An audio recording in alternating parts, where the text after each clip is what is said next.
te et sanzi liloba po litatoli ya kolo ya liloba etatola lia liloba etonda na kati na yo eke mabolo na kati ya libumu kende na baintestin yango ekufaka te na kati ya intestin ekomaka kuna ebandi kotungisa ebandi kobima ti ebandi lisu komata oyoka bakende kobimisa liloba toilette liloba bateyaka oka libanda haleluya haleluya haleluya liloba baloba yangoka na kati ya ndako obio na kati ya publike esika bato bayali bajamai bakendaka kolobela yango na kati bisika ebatama bisika soloma be jamais liloba aza eloko ya motuya liloba azali sa liloba azali peto liloba aza santage liloba aza eloko ya boka te aza eloko aloko ya fleur oyo atie likolo ya mesa donc liloba aza elengi mpona koyoka solo na ye toujours kovivre solo na ye toujours solo na ye so eza elengi kitoko anabengaki parfait d'honneur ya bomoi na ngai.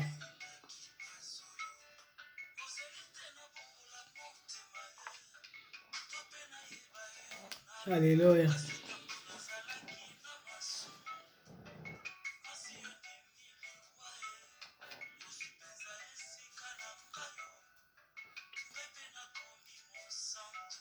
Totangi dans Jean chapitre 16 verset 34 et 33. Je vous ai dit ces choses afin que vous soyez et vous ayez la paix en moi. Vous aurez des tribulations dans le monde, mais prenez courage. J'ai vaincu le monde. Kola lobi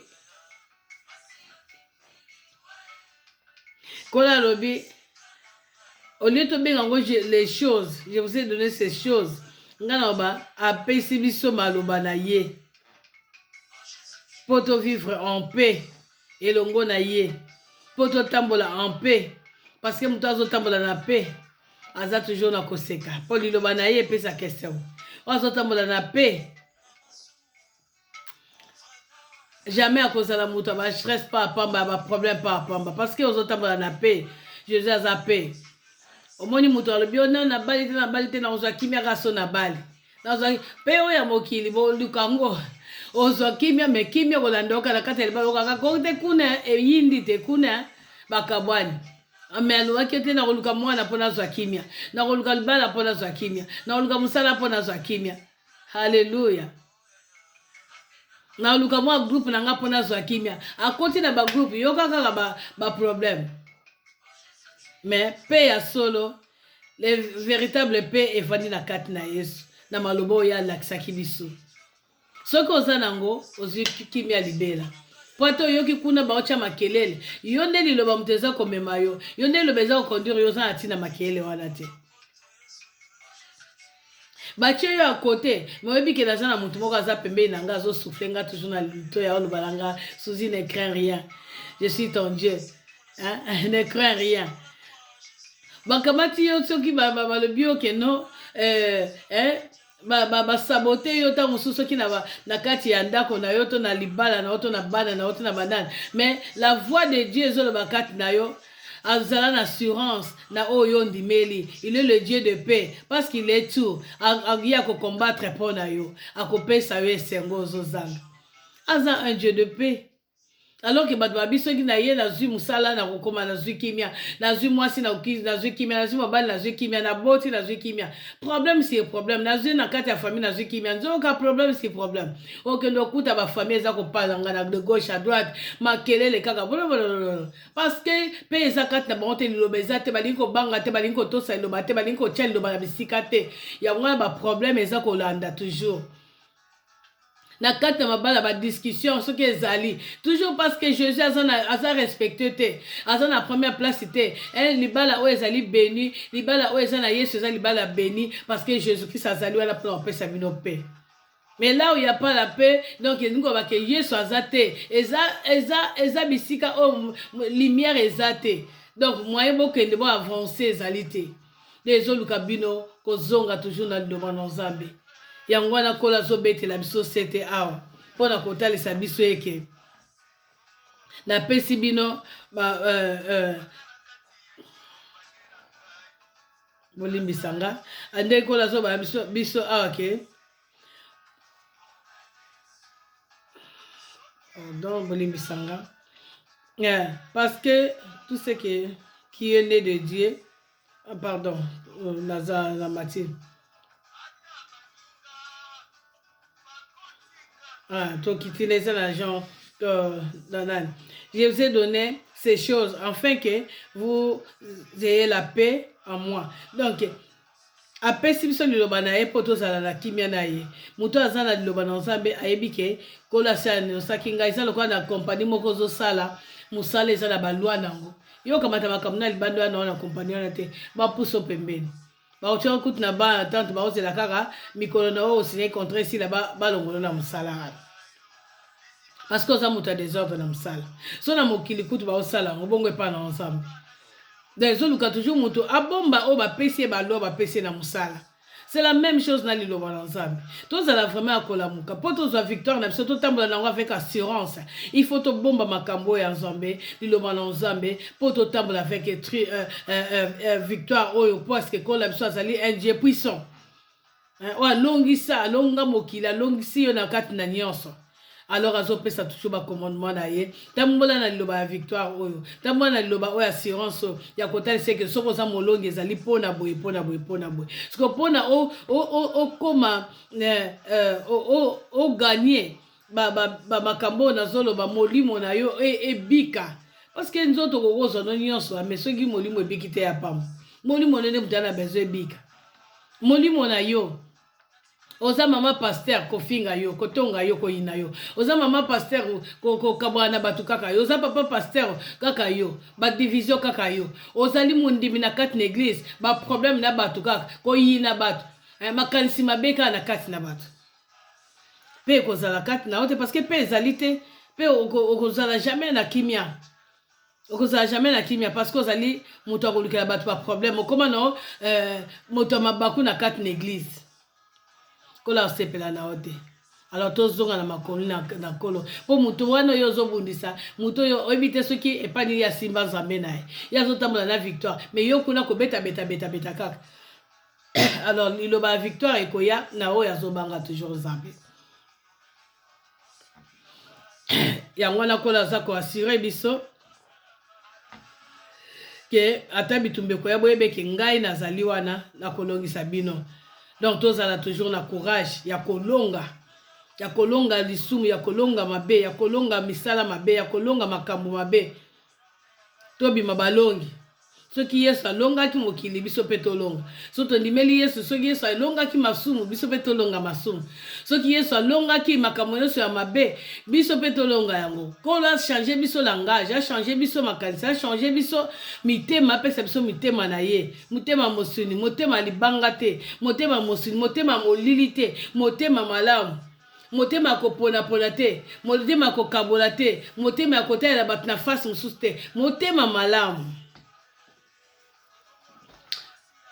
parce que Yesu atalaki biso toujours malamu atalaki biso toujours na liso ya malamu atalaki biso toujours na motema malamu atombwaki loboko ne kosimba biso toujours na loboko ya malamu atambulaki na biso kaka toujours na nzela malamu alors tant tolingi ye tozala baexemple na ye mpo tozala balongi elongo na ye totambola na elongo. Alléluia. Alors apocalypse ezotangisa biso ke monguna akoki koya mpo soki yo oza na Yesu akoki kobundisa akolonga te parce que kolo na biso alongaki ye na ekulusu abaki tout est accompli parce que babengi ye le roi des rois. Ils combattront contre l'agneau et l'agneau les vaincra parce qu'il est le Seigneur et le roi des rois et les appelés, les élus et les fidèles qui sont avec lui le vaincra aussi. Hein? Il combattra contre l'agneau. Makolonga te po Yesu aliboso nde azobate na biso. Ata ba ye Yesu asalonga bango. L'agneau akolonga bango. Pe biso ba o nyonso tu parce qu'azali le Seigneur des seigneurs et le roi des rois et les appelés, les élus et les fidèles qui sont avec lui le vaincront aussi. Biso petoko bima balongi parce que Yesu ndazali liboso aza kobatela aza molongi katinanga asa longi singa aza kobomba biso aza kobatela biso aza kokenda biso yango liloba assurance natambolaki nango lelo mpona koclôturer 10e jour na biso tokokende susu na kolela te bobele na kokumisa ye na kobomba liloba na nzambe na kotambola nango kolo azinga ngau na lolemo ndenge azingaki mosali na ye Yohane ndenge alesaki Ezekiel ndenge mpe alesa nga na yo oyo tondimeli ye lokola mokonzi mobikisi mpe liloba wana ezala vraiment evanda ti ekende ovanda to grave na kati ya motema na biso Yesu aza kitoko Yesu aza malamu Yesu aza bolingo nzambe alola aza bien nzambe malamu aza bien nzambe bikamu aza bien nzambe bolingo aza bien nzambe puissant aza bien nzambe monene aza bien le Dieu d'amour aza bien le Dieu de bonté aza bien alléluia nalingi ye mingi alors tolinga vraiment tobomba makambo oyo nazotanga parce que azali bolamu alors eza na maloba oyo apesi biso oyo ekoki kopesa biso toujours assurance tokotanga yango na kati ya psaume 37 verset 3 oyo ezolakisa tozala na confiance epai na nkolo. Confie-toi à l'Éternel et pratiquez le bien. Confie-toi à l'Éternel et pratiquez le bien. Donc elingo ba nyonso tolobi po na tina lelonga na biso esenge tokangama to se confier pas na ye to sala nde plus abeti c'était mais pratiquer le bien. Confiance na biso ezala na makambo malamu na misala malamu.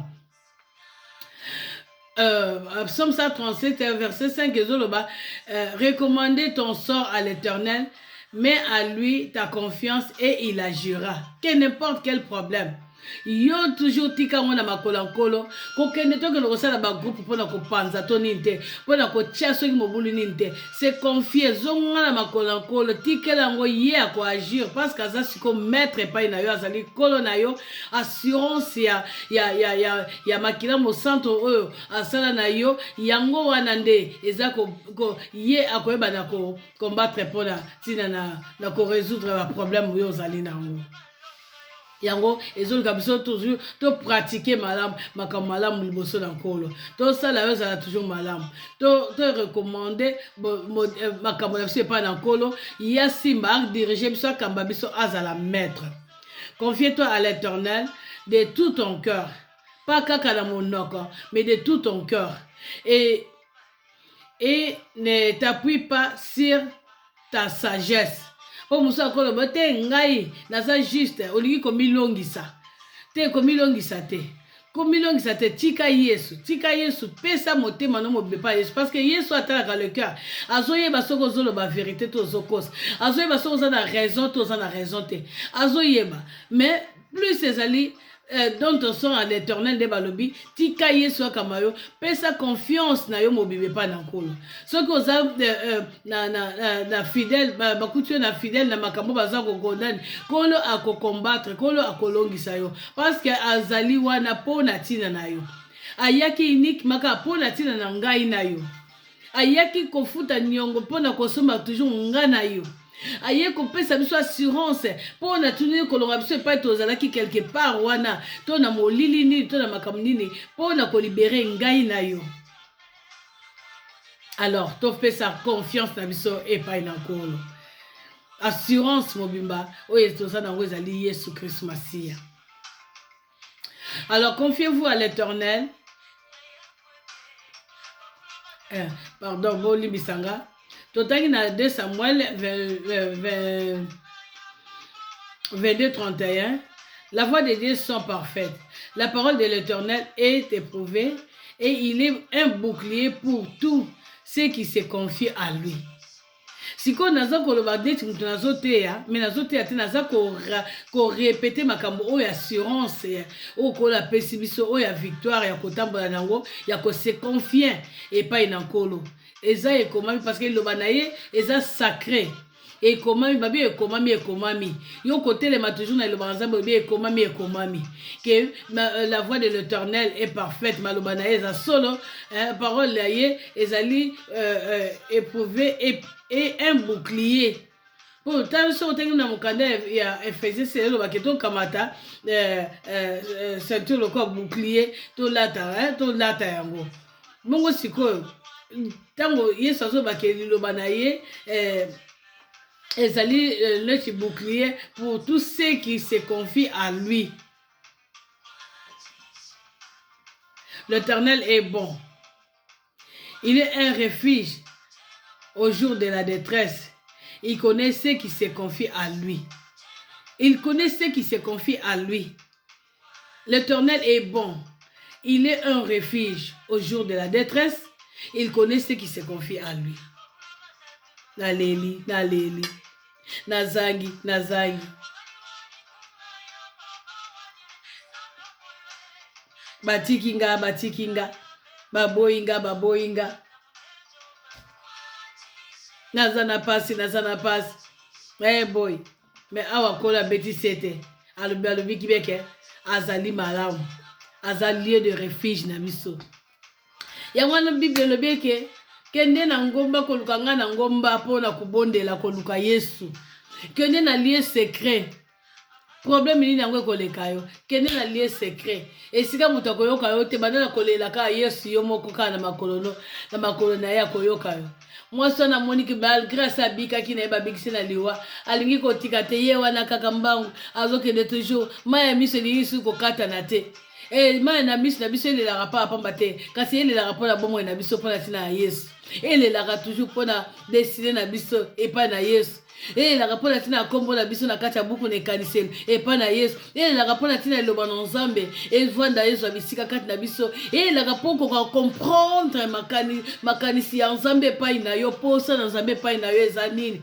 Maya miso na biso elelaka mona kotala bomo ino na sa moi palata Yesu achaki kati na yo ekobote kosala mokolo nini. Maya na miso na biso elela pona babia sa moi te parce que babia ne kotikala mais elela pona eloba na Nzambe ese planta me kati na bomo ina yo. Maya na miso na biso parce que ye azali lieu de refuge à bomo ina biso. Il connaît ceux qui se confient à lui. Akoya toujours na ba se confier que pas nankolo ya sondaka le cœur azana besoin te gopo memela ki mbongo o memela ki soki eloko nini azana besoin ya ba waza ko se confier pas inaye siko mitwande ina ko se confier pas nankolo pour la tambola toujours l'assurance. Alléluia. Atozo chite to ke ne koma na suka. Voici Dieu et ma délivrance. Je serai plein de confiance et je ne craindrai rien car l'Éternel est ma force et le sujet de mes louanges. C'est lui qui m'a sauvé. Bah, le bien. Esaïe Azobeta c'est à le voici Dieu est ma délivrance. Je serai plein de confiance. Je ne craindrai rien. J'annoncerai la bonne nouvelle. Je ne craindrai rien.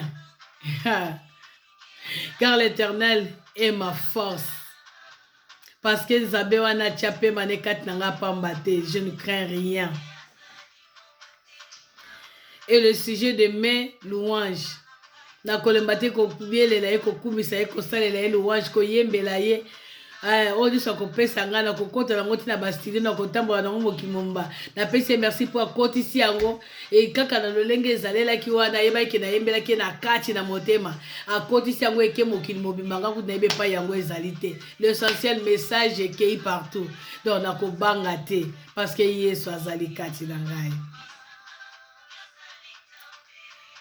En tout cas Esaïe zaba pambola ye na liloba na lobela kikolo. L'assurance, totalement toujours une assurance na Yesu. Azanyo sur la biso.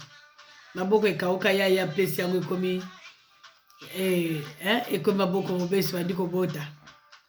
Vous étiez ekauka la tisango elamba. Tu es merveilleux Jésus. Nous travaillons en effet et nous combattrons parce que nous mettons notre espérance dans le Dieu vivant qui est le Seigneur de tout homme, de tous les hommes, principalement des croyants. Azali na Nzambe, on a sauvé tout homme et tous les hommes, mais principalement les croyants. ate ngai nzambe abatelaka nga na chance na nga na botama ate nga nzambe asalelaka nga na chance na nga botama naumela na nga toujours na mabe na ngai kolo bino nde bato toyoka balangage mosusu moto mosusu abimisi mpenza alobi ndenge aza wana ta mosu wana kasi oyebi te kasi eza bilakeli mabe te me ye amelaka asalaka mobulu na ye asalaka kindumba na ye asalaka moyibi na ye asalaka nde makambo ndenge nyonso to akosala matali motu moko boye oyo azosambela nzambe akutana na baproblème ye azwi ale abongoli page wana oyo aye atia yango siko kota motu oyo motu wana atia yango epai na ye me nzambe aza toujours nzambe ya grâce me ayo abetisi te me azali principalement surtout mpo na bakwaya mokoni oyo okoma kwaya parce que oza kaka motu oyo nzambe akreaki créature ya kolo me kolo aza plus na besoin okoma croyant ocroire na parole na ye mpo otambola vraiment na vraie assurance ya koloba nyonso okoki koloba alleluya job amonaki pasi me suka nango azwaki koleka oyo azalaki nango liboso parce que azalaki na liloba oyo ya kondima kati na ye atelemaki na kondima toujours nzambe apesaki azwi ya problème te or mission ezalaki mpona bakende komeka toujours motu wana ta mosu motu oyo ozotiola wana amekami nde na mayele mabe oyo bato baza kokanisela ye mpo botala nzambe atalisa bino ke motu wana andimaka ye na kati na solo nzambe alongisi ye me yo malgré okumonaki mpasi na ye mpo omoni ke no différence ekoti kati na moto yango lobiko ekoti me yo tikali kaka na modele wana ozondima kaka te ke no le créateur azali or ozotambola na kati na grâce me descendant na yo mpo oza na susi nango te ekoma ndenge yohana baki bino libota na nyoka nani atili bino boki makanda na nzambe kozela te ti baya kobanda koteya tizo babela so na balabala mpo banda koya mbango ate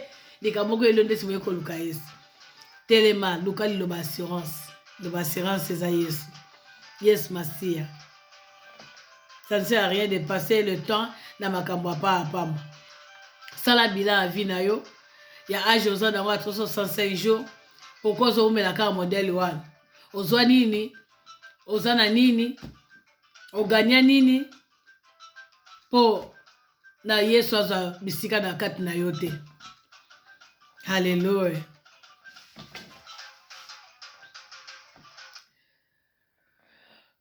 nous travaillons en effet et nous combattrons parce que nous mettons notre espérance dans le Dieu vivant, qui est le Seigneur de tout homme, principalement les croyants.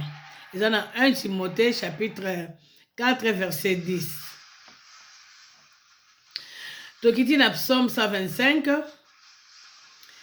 Ceux qui se confient à l'Éternel sont comme les montagnes de Sion. Elles ne chancellent point. Elle est affermie pour toujours.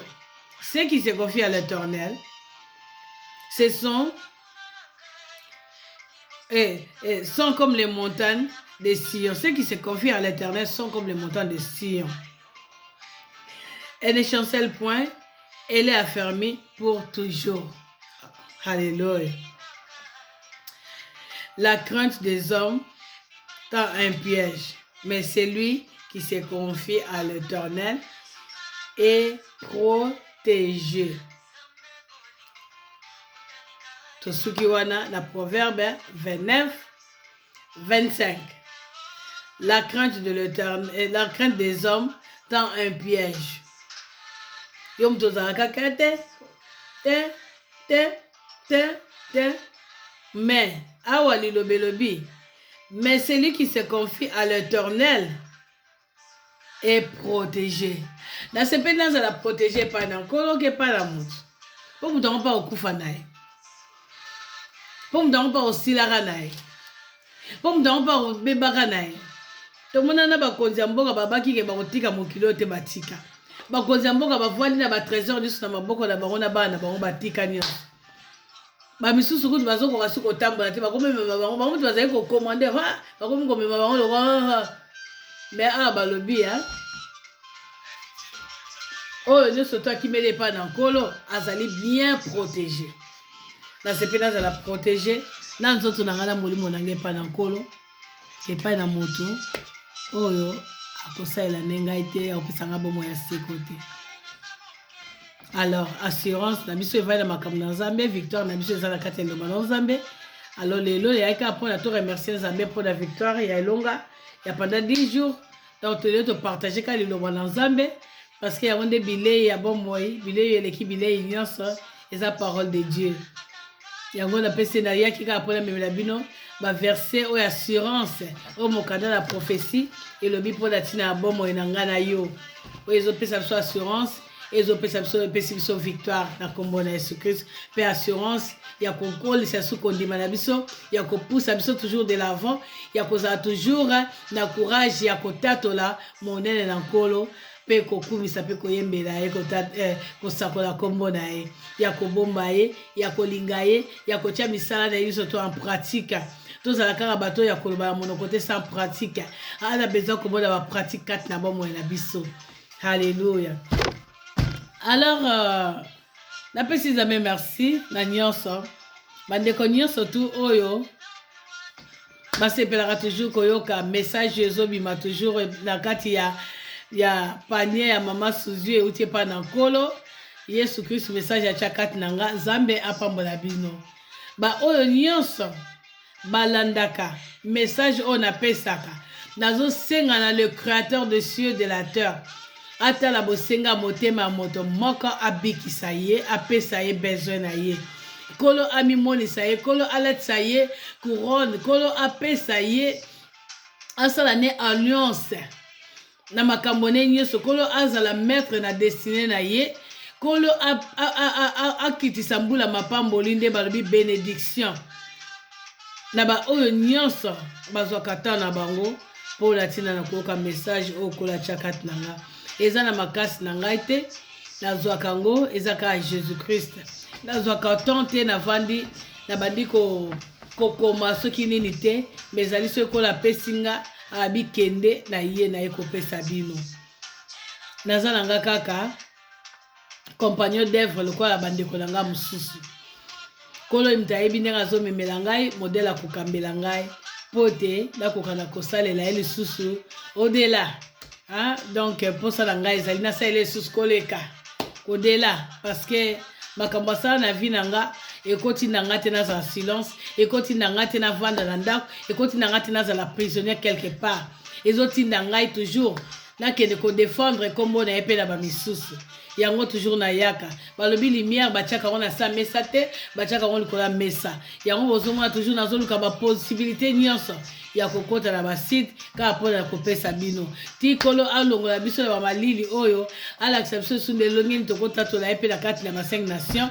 parce que na bandeko na biso nayebi ke moto nyonso so okoti liloba ezotambola partout mais est-ce que liloba yango ozozwa yango vraiment ozosalela yango ozotia yango en pratique ou bien ozolandaka te mpo mosusu alekaki ya te mpo na teyaki mpo se ezali eke oyo tozoloba bograve yango na mitema bograve yango na mitema bandeko na ngai kolo akoyeba na kopambola bino kolo akoyeba na komimonisa eza pas pour hier tozozwa temps oyo pendant 1 heure et demie 2 heures mpona koteyeba liboso ya écran eza te mpo mokili emona biso mais eza mpo tomemela bino toujours lobiko liloba na nzambe trésor caché eza lumière yango tozwa yango toujours mpona kofungwela bino yango boyeba bokutana na lumière wana na kati ya mokanda ya prophétie naza na mai te oyo naosalelaka naza na mafuta te oyo nasalelaka naza na mungwa te oyo nasalelaka me naza kaka na parole de Dieu oyo balakisa ngai epai na wuta na bapapa molimo na bamama molimo to mama na ngai alakisa ngai mpona komema ngai nao nazokontinue kosalela yango ntina kati na ndako ya libala alors yango kaka nde onga mpe naye kopesa bino liloba na nzambe ebikisaka liloba na nzambe ekangolaka liloba na nzambe eza kitoko liloba na nzambe eza vie liloba na nzambe ezali héritage liloba na nzambe eza nyonso naza na besoin bato babetaka maboko te me naza na besoin bato bayamba yesu babika bato bayeba yesu na bomoi na bango bandima Seigneur Jésus-Christ comme Seigneur et Sauveur parce que ntango yesu azali koleka na bato bazalaki mosika bayoka kaka ata azoleka bazolanda nga na yo eske soki oyoki kuna motu moko atelemi eske ozwaka temps osepelaka nango mais otelemaka olobi ete j'aime jésus nalingaka jésus wana olingaka yebanaka te soki dimanche soki lundi soki ezalaka journée te ekolekisa ntango pamba te nde nayebi loka liloba assurance mpe ndoba victoire oki eza molongi na kombo na yesu kristo yesu alingi yo alors tia makambo ne ya vraiment grave yango tiango en pratique okopambolama alors lola epambola biso vraiment merci beaucoup alors tokende kobondela mpona kosukisa prière na biso papa merci natondi na komisio ozo mérité Père éternel bomo na biso komisa yo ozo mérité oh Yahweh le Dieu d'amour Père éternel oh yafungweli biso lola nzambe akokamwa po tokokala kozana en contact yesu na kati na liloba na bomo Père éternel na misala minene osaleli biso yesu na kopambola biso Yahweh na peso nini bobelo kuma sanzo na pesi motema ngalo kwa likabo yesu kota kati na ngayo sana ngo lingi nzambe o grave kolo na kokama kolo ba komina na kati na bomo enanga Seigneur kombono ne longi na réponse na kotambola yesu ba mona yo Seigneur okuma mo sanzo la manzambe monene na ekotika bandeko na ngayo na maboko na yo bana na yo nyeso papa bazali komitungisa bazala posa na yo papa pambola bango yesu fungola misala nyeso ba oyo bazali koluka yo nzambe kangamaki pambola ba mabota nyeso nzambe eza koluka ba babala te pesa ba mabala nzambe na kombo ya yesu yesu ba message naza kozwa papa bazali koluka yesu papa babala to lobiko na sengi yo lekala komi monisa parce que ozali liloba na bomo lobi tout ce que vous déclarez et kosamela bino papa nazo déclarer na kombo na yesu loboko ne quitte pas bandeko yesu baza koluka pe kolela zambe kokisela ba brosa na bango na kombo na yesu Kristo mosungi mala mon papa na peso merci kat na mission de service au péché na peso merci na mosala au péché na kata mens Jésus Christ yo mi monisa Père de grâce et d'amour ya pamba la misala oyo na sengi loboko nezali kola biso nzambe ezali kola babula mina yo na bana na yo pesa maele pesa boyebi nzambe pe na kati na doshnan mobimba papa pa itozali nzambe pe na kati na ngoma la biso na direction yesu na sengi ete yo mileka na komesa pesa mingi koleka bolingo nde yango nde ezotondisa ezopesa kimi ezopesa ke kombo na yo etatola nzambe na mabota boba betu balanda omo centre na misala malamu oyo saki na ekulusi yesu tika te mimonisa makati na biso na kati na mangomba merci Jésus natiki basali nyonso babulami nyonso bana nzambe nyonso bakoka bambeka mpona ntina mosala na yo yesu pambola bango mosala nyonso basali yo na kati na mbula mobimba yesu oyo apesaka afutaka ezali yo nzambe tala page ya vie ya moko na moko arekolte yawe alonaki Père éternel parce que olobi esengo na bango bazokimela epai na yo batiki nyonso na bango balandi yo nzambe batiki nyonso na bango balandi yo mpona ntina kotatola mosala minene na yo pambola bango pambola mabota na bango pambola biso yesu kangisa biso na molimo moko yawe kokisa biso na ezanga biso papa na koleka lete biso ba arme spirituelle na yo mpe bafruit spirituelle yo papa efrisa makati na biso mpo tokoka kosalela yo papa avec unité na kombo na Yesu Kristo na makila na Yesu merci Seigneur natiki bana nga maboko na yo bana bandeko nyonso na maboko na yo mabota nyonso na maboko na yo suka mbulo komisi biso Père éternel makambo sika ebota manzambe ba bénédiction sika Père éternel parce que yo renouvelera toujours makambo sika otozwa kite na 2019 toza sukoleka papa parce que uta mokile banda tozomona toujours différent